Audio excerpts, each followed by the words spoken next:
بسم اللہ الرحمن الرحیم۔ تسہیل الصرف کا آج ہم سبق نمبر 4 پڑھیں گے، صفحہ نمبر 9 ہے۔ سبق سمجھانے سے پہلے میں آپ کو کچھ تمہیدی کلمات عرض کرنا چاہتا ہوں کہ دیکھیں ہمارے 29 حروف ہیں جن کو حروف تہجی کہتے ہیں، الف سے لے کے یا تک۔ ان حروف میں سے کچھ حروف ہیں حروف علت۔ حروف علت کہتے ہیں بیماری کو، تو یہ بیماری والے حروف، اور وہ ہے 3 واو الف اور یا۔ کون کون سے ہیں؟ واو الف یا، ان کو حروف علت کہتے ہیں۔ ان 3 کو نکال کے بقایا بچے 26، ان 26 حروف کو حروف صحیح کہتے ہیں۔ کیا کہتے ہیں بھائی؟ اچھا، یہاں ایک بات ذہن میں رکھیں کہ حروف علت ان کو کیوں کہتے ہیں۔ ہم لوگوں کو اگر کوئی بیماری آتی ہے، کوئی درد یا پین وغیرہ محسوس ہوتی ہے، تو ہم کہتے ہیں ہائے، یہی کہتے ہیں نا، ہائے۔ لیکن اگر آپ پٹھانوں کو یا عربیوں کو آپ غور کریں نا، تو ان کو اگر پین آتی ہے، درد محسوس ہوتا ہے، کسی قسم کی کوئی تکلیف ہوتی ہے، تو ان کے منہ سے ایک لفظ نکلتا ہے وائی۔ کیا؟ وائی۔ یا آپ نہیں تو پٹھانوں میں ذرا غور کر کے دیکھیں، پٹھان بھی یہ چونکہ یہ عربی نسل ہے، تو یہ عربی کے اندر تکلیف کے وقت وائی کا لفظ واو الف یا منہ سے نکلتا ہے، اس لیے ان کو حروف علت بیماری والے حروف کہتے ہیں۔ ان حروف کا کمال یہ ہے کہ جب یہ کسی کلمے کے اندر آ جائے تو اس کے اندر بھی بیماری پیدا کر دیتے ہیں، اس کو ضعف کر دیتے ہیں، ضعیف کر دیتے ہیں۔ تو انگلش میں ان کو واولز کہتے ہیں، AEIOU، واولز، حروف علت۔ اس اعتبار سے اگر ہم حروف صحیح اور حروف علت کے اعتبار سے کلمے کو دیکھیں نا، تو اس کی کچھ اقسام بنتی ہیں، تو ان کا بیان یہاں ہو رہا ہے۔ حروف صحیح اور حروف علت کے اعتبار سے کلمہ کی تقسیم۔ نوٹ: حروف علت 3 ہے، واو الف یا، ان کے علاوہ باقی تمام حروف صحیح ہیں۔ اس اعتبار سے کلمہ کی 2 قسمیں بنتی ہیں، یا صحیح بنتا ہے یا معطل۔ صحیح جن کے اندر تمام حروف صحیحہ ہوں، اور معطل یعنی علت والا جن کے اندر تمام حروف یعنی تمام حروف میں سے کوئی ایک بھی اگر حرف علت آ جائے تو اس کو معطل کہتے ہیں۔ صحیح وہ کلمہ ہے جس کے حروف اصلیہ میں سے کوئی بھی حرف علت نہ ہو، اور اس کی 3 قسمیں بنتی ہیں، یا سالم ہوگا، یا محموز ہوگا، یا مضاعف ہوگا۔ سالم وہ کلمہ ہے جس میں حمزہ اور 2 حروف ایک جنس کے نہ ہوں، جیسے ناصرہ۔ اب دیکھیں ناصرہ میں نہ ہی تو حمزہ ہے اور نہ ہی ایک جنس کے 2 حروف ہیں، یعنی 2 سواد بھی نہیں، 2 را بھی نہیں، تو یہ سالم ہے۔ محموز یہ حمزہ والا جو ہوتا ہے، جس پہ حمزہ دیا گیا، اس کو محموز کہتے ہیں۔ وہ کلمہ جس کے حروف اصلیہ میں سے کوئی ایک حمزہ آ جائے، جیسے امارہ۔ اب دیکھیں فا کلمہ، یہ دیکھیں فا کلمہ میں حمزہ ہے، اور عین کلمہ میں میم ہے، اور لام کلمہ میں کیا ہے؟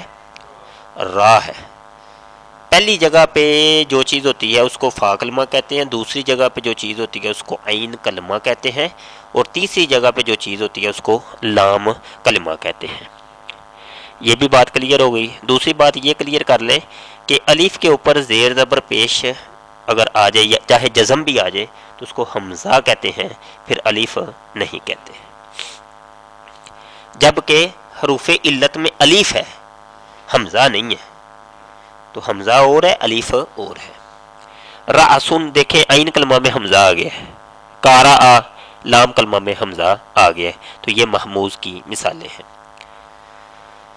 اسی طریقے سے مضاعف وہ کلمہ ہوتا ہے جس میں 2 حروف اصلیہ ایک جنس کے آ جائیں، جیسے مدہ، اصل میں مادہ دا تھا، یعنی 2 دال، تو 2 دالوں کو اکٹھا کر کے ایک دال کر کے اوپر تشدید دے دی، تو تشدید جس جگہ بھی آتی ہے وہاں 2 حروف ہم جنس اکٹھے ہوتے ہیں۔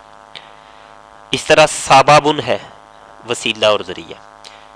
معطل وہ کلمہ جس کے حروف اصلیہ میں سے کوئی ایک حرف علت ہو، اور اس کی 2 قسمیں بنتی ہیں، یا تو حرف علت کلمے کے اندر ایک ہوگا، اس کو معطل بیک حرف کہتے ہیں، یا حروف علت 2 ہوں گے تو اس کو معطل ب2 حرف کہیں گے۔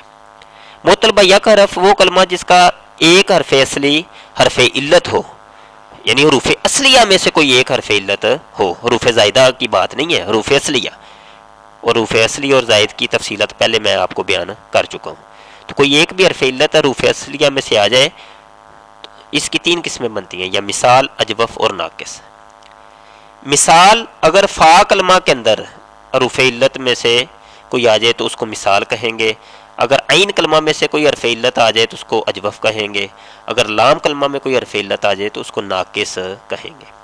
مثال وہ کلمہ ہے جس کے فا کلمہ میں حروف علت میں سے کوئی آ جائے، جیسے وعدہ اور وردن. دیکھیں فا کلمہ پہلی جگہ پہ واو ہے اور ادھر بھی واو آیا ہے، اسے معتل الفا بھی کہتے ہیں. اجوف وہ کلمہ ہے جس کا عین کلمہ حروف علت ہو، جیسے سومن ہے، بئی ان ہے. ادھر دیکھیں درمیان میں واو آ گیا ہے سومن میں، اور بئی ان میں درمیان میں یا آ گئی ہے عین کلمہ کے اندر، اسے معتل العین بھی کہتے ہیں. ناقص وہ کلمہ ہے جس کا لام کلمہ حروف علت میں سے کوئی ہو، جیسے دعواتن اور خاشیہ، اسے معتل اللام بھی کہتے ہیں. دیکھیں اس کا تیسری جگہ پہ واو ہے، یہ لام کلمہ ہے اور یہاں حرف علت واو آ گئی ہے، اور خاشیہ میں لام کلمہ یا ہے تو ادھر یا جو ہے نا حرف علت ہے تو اس کو ناقص کہیں گے. مطلبہ 2 حرف وہ کلمہ جس کے 2 حروف اصلیہ حرف علت ہوں، اس کو لفیف، اس کا دوسرا نام لفیف ہوتا ہے. اگلے صفحے پہ آ جائیں، صفحہ نمبر 10 ہے. لفیف کہتے ہیں، اس کی 2 قسمیں ہیں، یا لفیف مفروق ہوگا یا لفیف مقرون ہوگا. مفروق کہتے ہیں فرق سے نکلا ہے یعنی جدا جدا، مقرون قرن سے نکلا ہے یعنی ملا ہوا. اگر دونوں حرف علت مل کے آئیں تو لفیف مقرون، اگر جدا ہو کے آئیں تو لفیف مفروق. لفیف مفروق وہ کلمہ جس کا فا اور لام کلمہ یعنی درمیان میں سے عین کلمہ چھٹا ہوا ہے، لام کلمہ حرف علت ہو، جیسے وقا اور ولیون. یہ دیکھیے گا فا کلمہ اس کا واو ہے، حرف علت ہے، عین کلمہ اس کا کاف ہے جو کہ حرف صحیح ہے، اور اس کا لام کلمہ یا ہے جو کہ حرف علت ہے. تو یہ ایک فرق آ گیا درمیان میں، یعنی جدا جدا ہو کے حرف علت ہیں، اس لیے اس کو لفیف مفروق کہیں گے. اس طریقے سے ولیون میں بھی دیکھیں لام درمیان میں آ گیا ہے، سائڈوں پہ دونوں ایک واو ہے کہ یا ہے. لفیف مقرون جس کا فا یا عین کلمہ دونوں مل کے آئیں، یا عین اور لام کلمہ مل کے حرف علت آئیں، جیسے یومن اور توا. دیکھیں یومن میں فا اور عین کلمہ، اور توا کے اندر عین اور لام کلمہ حرف علت ہے. صرفیوں کی اصطلاح میں اس کو ہفت اقسام کہتے ہیں. کیا کہتے ہیں بھائی؟ ہفت. اس کا ایک شعر بھی ہے فارسی میں، ادھر لکھا ہوا نہیں ہے، اس کا ایک شعر میں آپ کو سنا دیتا ہوں تو وہ بھی اس میں ایڈ کر لیجئے گا. صحیح استو مثال استو مضاعف، لفیفو ناقصو محموزو اجوف. اس شعر کو آپ یاد کر لیں گے، انشاءاللہ یہ ہفت اقسام آپ کو یاد ہو جائیں گی. آج ہمارا یہ سبق کلیئر ہوا، انشاءاللہ اگلے سبق کے ساتھ آپ کی خدمت میں حاضر ہوں گے. بہت شکریہ، السلام علیکم.